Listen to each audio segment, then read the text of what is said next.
Good morning. Welcome to This Week. Crash landing. 214 heavy. Emergency vehicles are responding. A jet down in San Francisco. A lot of water splashed out and the engine roared, and then we hit really hard. What went wrong? We have the latest details on the investigation. Plus, chaos in the streets. Is Egypt on the verge of civil war? We talked to a top leader of the Muslim Brotherhood, a wanted man in Cairo. Then the Egyptian ambassador in an ABC News exclusive. On the road with President and Mrs. Bush, the unscripted moments on their latest mission to Africa, and the former president takes on his critics. I'm trying to think of the proper word. Absurd psychobabble. Plus, our own Cokie Roberts on her historic conversation with two first ladies. You can't find your toothpaste, you don't know where your kids are.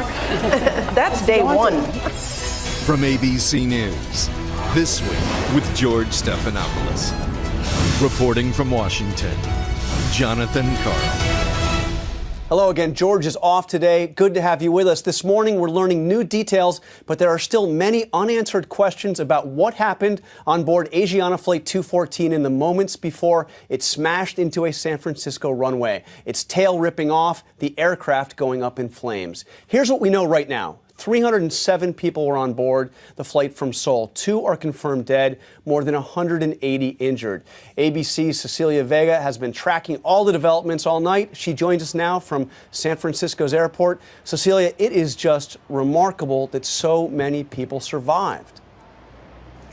Isn't it remarkable, John? Good morning to you. And especially seeing that footage of those charred remains once that smoke cleared. We are now learning at this hour more about the people who were on board that flight as well. We know that the 2 victims were teenage girls from China on their way to the United States for a summer trip. We know that 30 of the passengers on board Flight 214 were children. 61 people on board, American citizens. Many of those injured still in critical condition at this hour, recovering in the hospital. Witnesses describe an absolutely terrifying landing. We spoke to one survivor who said this plane essentially belly flopped. As soon as it hit the runway, it basically bounced. Take a listen.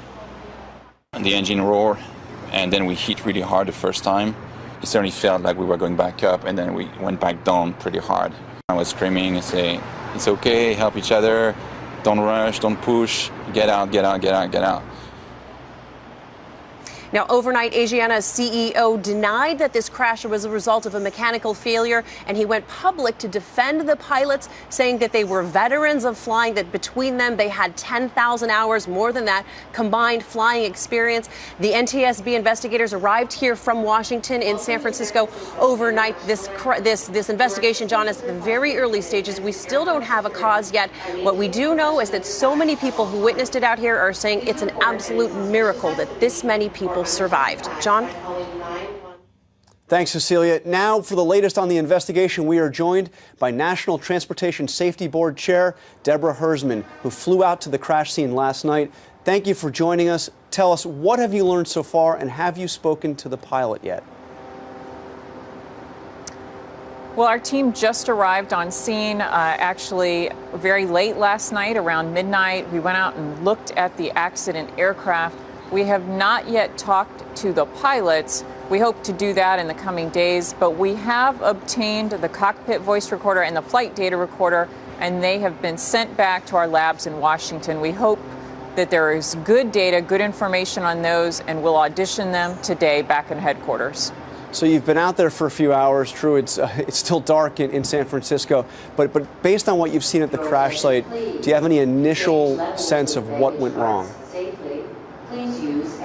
Well, you know, I'll tell you, one of the things that is so obvious when you go out there is the incredible devastation to that aircraft. You've seen the photos, you've seen the footage, a lot of burn damage to the fuselage, but also we see a lot of damage to the aircraft seats and the interior of the aircraft. We are very thankful that as a result of this crash, we only have a small number of fatalities and injuries. It could have been a lot worse. And looking at what you've seen, and by the way, it is just astounding to look at that plane and to think that there were 2 fatalities and no more. But looking at it, does this look, are we thinking pilot error, mechanical? It seems the FBI almost immediately was able to rule out anything like terrorism.